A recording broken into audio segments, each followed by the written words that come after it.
Hello everybody, in this video I'm going to go over SciSpace, their AI research automation tasks, and essentially their new updates, which makes it the best academic database AI tool in today's age, in my opinion. So I'm going to say search research papers on Alzheimer's, and what it's going to do is it's going to run parallel tasks and search multiple databases such as Google Scholar and the latest advances in whatever research department there is. So it's searching Google Scholar, PubMed at the same time. And what's really nice about this new feature that they have is the relevance score. Is you can search by relevance, and it actually gives you the relevant thing that you're looking for, whether it's citation count, and essentially the relevance score is going to have the relevancy to whatever it is for that specific time period. And it also gives you the reasonings, for example, right here, systematic review links, anti-cancer drug mechanism to AT pathology, which would probably be relevant if you're an Alzheimer's researcher. And it also gives you the irrelevant ones. So say you already have some papers that you might have accidentally included that you thought were relevant. It explains why it might not be relevant. So the next thing we're going to talk about is their libkey functionality. So you can click one of these papers, and you would have to gain access through like an academic database, but if you're a university student, you don't have to sweat at all, because you can click get PDF, and then you can click download from library, and then you just select the institution that has this academic database. Note that if your institution doesn't have it, of course SciSpace won't be able to access it, so don't blame them.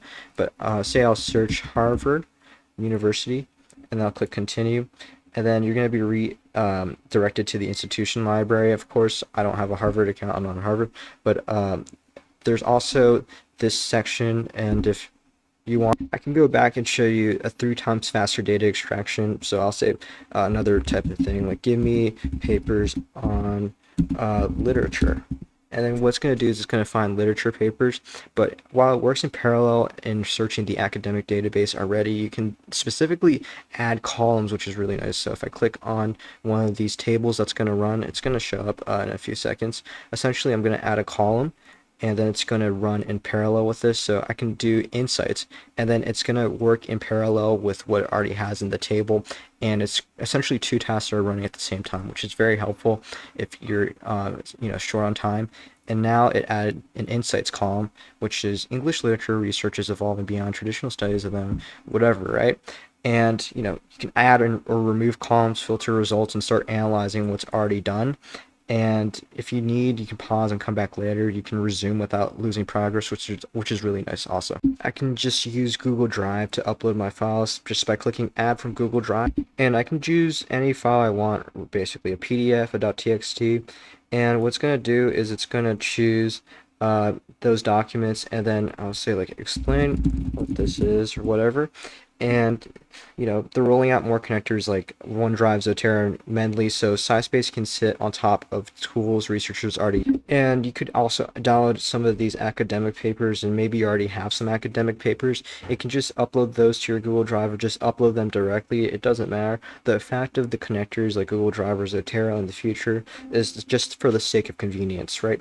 So they can sit on top of those tools researchers already use, and we haven't even mentioned the improved citations plus the snippet jump. And now we're going to talk about the citation and specifically how they've improved it, because what's really nice about this is I can say, for example, give me a citation on Alzheimer's, and then I'll do a citation I might put in my paper, and you can choose the different citation styles. So you can do APA, Modern Language Association, and you can just copy this and essentially put it into your bibliography already formatted.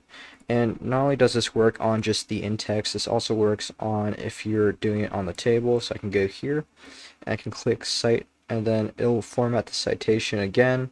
And you can also just open the citation generator tool if you want right there. But aside from that, the also cool point about this is the fact that you can locate the citations directly in a PDF. So if you upload the PDF for one of the academic papers, you can, for example, I can click locate in PDF, and then it'll show me exactly where it's going to be located. And for example, this is a sample police report. I can click locate in the PDF, and it's going to show me exactly again where.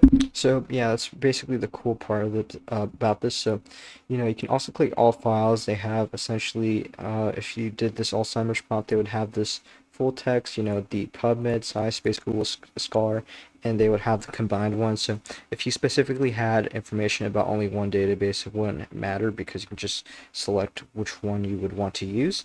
And put this together, this means less time searching and downloading and more time actually reading.